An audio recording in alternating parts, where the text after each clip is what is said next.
So the two fastest MPs this year in the London Marathon were two Scottish Conservatives. And that's hardly surprising, because our Scottish Conservative MPs have been running rings around the SNP ever since they came into Westminster.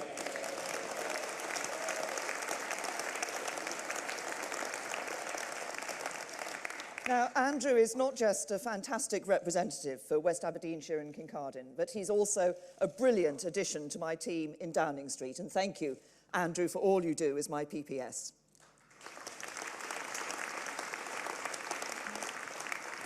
Now, as you know, last year the weather stopped me joining you for the Scottish Conference. So it's an even greater pleasure to be with you all in this fantastic city of Aberdeen today. And the fact that you've chosen this particular location for your conference is, I think, quite significant, because we are gathered in the one and only SNP Westminster constituency left in the north-east of Scotland. Clearly, you never stop taking the fight to the SNP. Now, like Scotland as a whole, Aberdeen and the north-east excels in sectors from financial services to manufacturing. And of course, it is a global energy hub. Over decades, the oil and gas sector has made an outstanding contribution towards the whole UK economy. It's developed a world-class centre of expertise in the incredibly challenging conditions of the North Sea. The UK government has done a lot to support the sector as the oil price has fluctuated over the last few years. Being a united kingdom with the world's fifth largest economy gives us the broad shoulders to do that.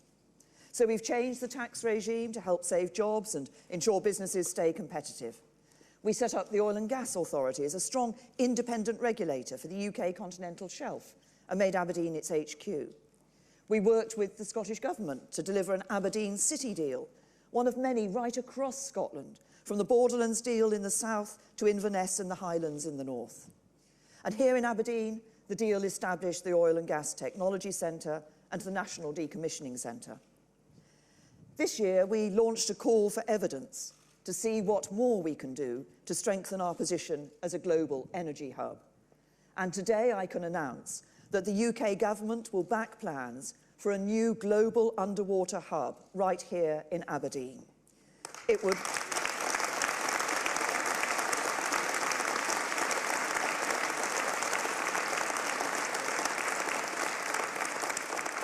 It would bring areas of excellence in underwater technology together under a single commercial vision, creating jobs, boosting the local economy, and cementing Aberdeen's place as an energy hub for offshore and renewables. Our subsea engineering sector already supports tens of thousands of jobs, 60% of which are based here in Scotland. By building on that expertise, we can create the world's preeminent subsea industrial cluster. It would help established businesses thrive and create new opportunities as the world makes the shift towards clean growth. Supporting industry, helping us in the fight against climate change, and creating new skilled jobs and opportunities for people to get on. A brighter future for this city, this county, and the whole of Scotland. Now, being here with you today on the East Coast makes me cast my mind back to another Scottish conference I had the pleasure of attending, held on the West Coast in Troon back in 2012. The party was in good heart, just limbering up for the fight of your lives in the referendum campaign that was about to get started. And looking around, I can see some familiar faces who will remember that time. But I can see a lot more who will not, because today's Scottish Conservative Party has been transformed from the one that met on the beautiful Ayrshire coast 7 years ago. Back then, you had 115 councillors. Today, you have 264, making a real difference in communities across Scotland. Back then, 15 MSPs. Today, 31, holding the SNP to account at Holyrood. Back then, 1 MP, David Mundell.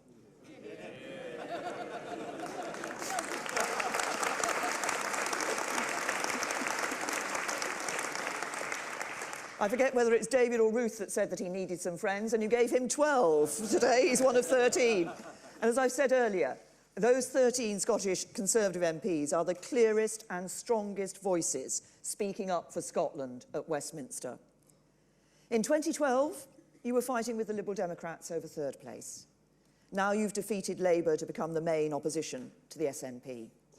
A remarkable achievement, and every single one of you should be proud of it. So what happened?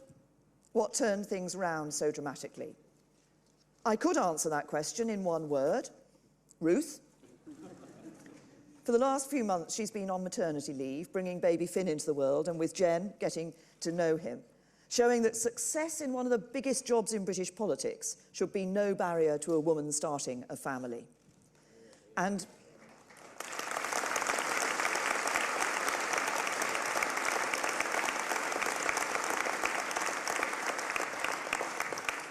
to the man who's held the fort and kept the SNP on their toes over the last few months, I say this: Jackson, you did a great job.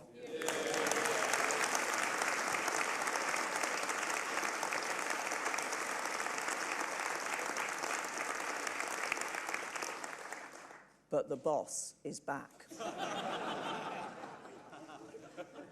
That 2012 conference in Troon was Ruth's first as party leader. I said in my speech that year that she was making the arguments with passion and purpose. And during the independence referendum, hers was the most passionate and purposeful defence of our United Kingdom. During that campaign, Ruth found her voice, and this party rediscovered its purpose. Because your success is not just down to having a great leader, you also had a great cause. You stood up for what you believe in. You fought for what you knew was right. And you won the argument. In 2014, you said that if Scotland voted no, it would stay an integral part of the most successful family of nations the world has ever known. And so it does. You said that the Scottish Parliament would gain new powers to become one of the most powerful devolved legislatures anywhere in the world. And so it did. And you said that Scottish Conservatives would never stop making the case and fighting the corner for our United Kingdom and the huge benefits that union brings to every citizen who's lucky enough to call this wonderful country their home. You have never stopped making that case. We have never stopped making this case, and we never will.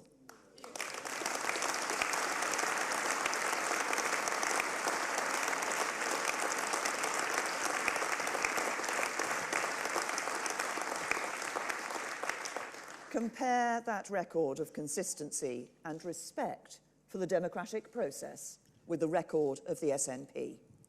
Remember in 2014, they said that the independence referendum would settle the issue for a generation, even for a lifetime. In 2012, they signed the Edinburgh Agreement, which committed both governments to respect the outcome of the referendum. That was the basis on which people cast their vote. The people of Scotland spoke clearly, but the SNP did not like the answer. Now, last weekend, of course, was their party conference, so of course that meant last week there was yet another independence update from the First Minister. Let me just put it this way. I have an old-fashioned belief that in a democracy, if you put a question to the people, you should respect the answer they give you.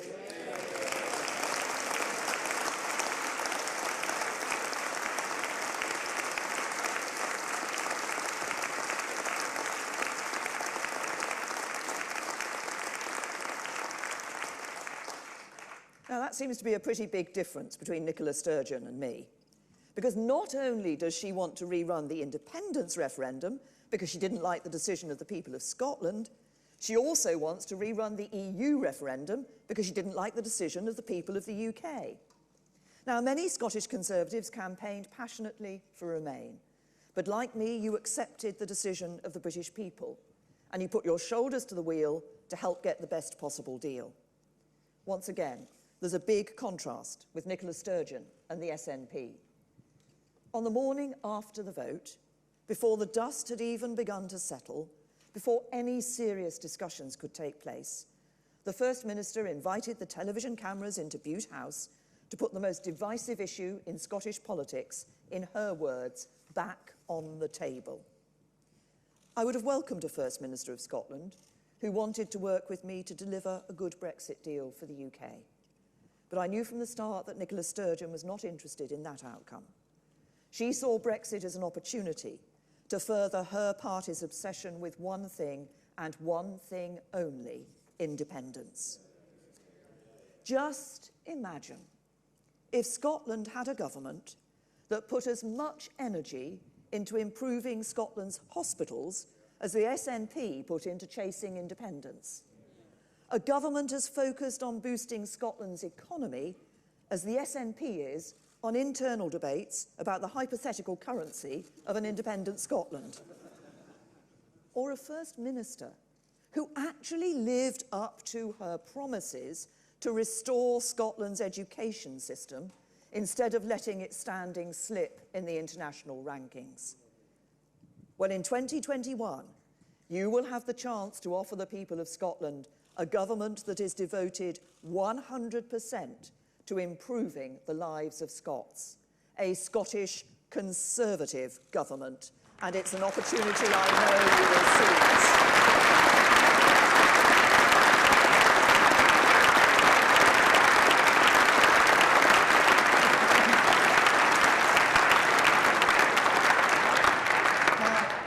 Ever since I became Prime Minister, I've been determined to deliver a Brexit that works for the whole UK. A Brexit that honours the result of the referendum and sets us on course for a bright future. And that is what the deal we negotiated with the EU delivers. Restored control over our laws and borders, and more powers in the hands of the devolved legislatures. An end to vast annual payments to the EU, so we can spend taxpayers' money how we choose. Tariff-free trade and seamless borders for goods and agriculture. Keeping our security partnership strong, but building a new economic relationship that works for both sides. Remaining a member of programmes that work for us, but getting out of the things that do not, like the common agricultural policy that fails our farmers. And crucially, the common fisheries policy that has failed our fishermen.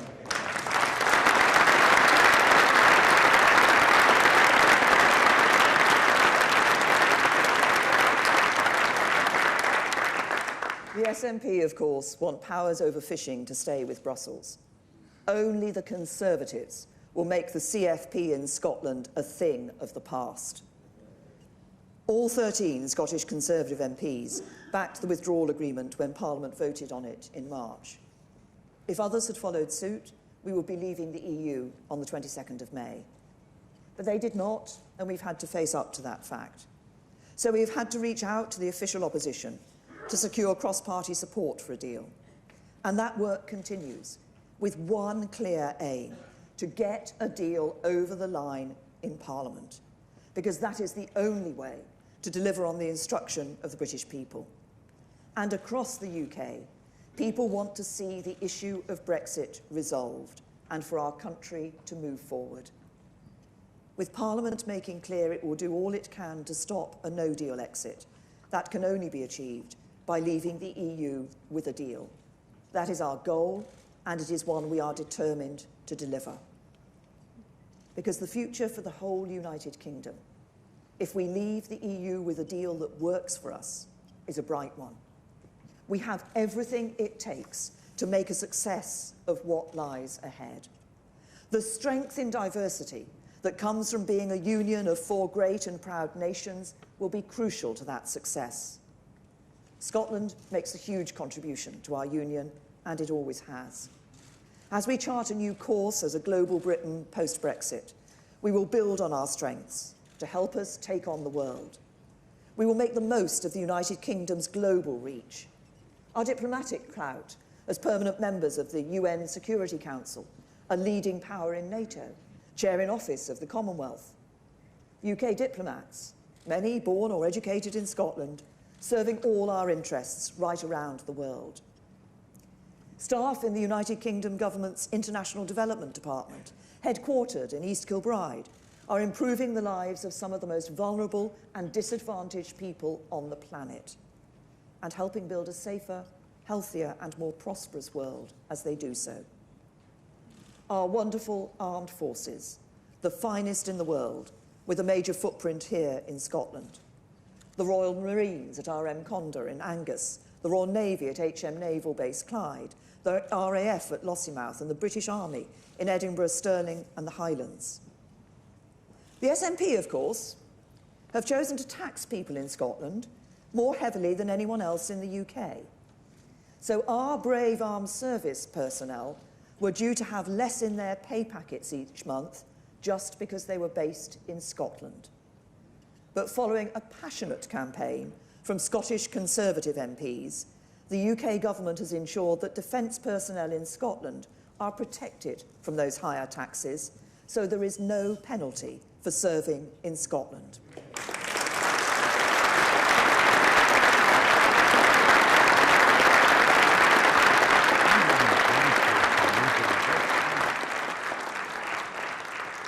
A global Britain with a global reach, and with Scotland an essential part.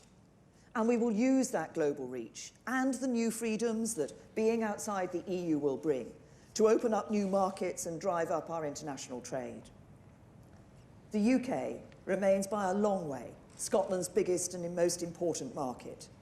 But with world-beating products and the opportunities of the future, there should be no limit to our ambition for Scottish exports. I never miss an opportunity to bang the drum for Scottish businesses internationally.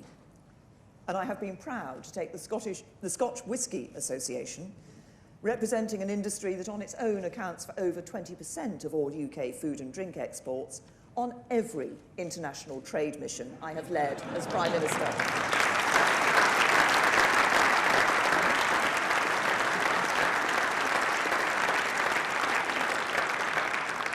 There is so much creativity, innovation and entrepreneurship here in Scotland and right across the United Kingdom.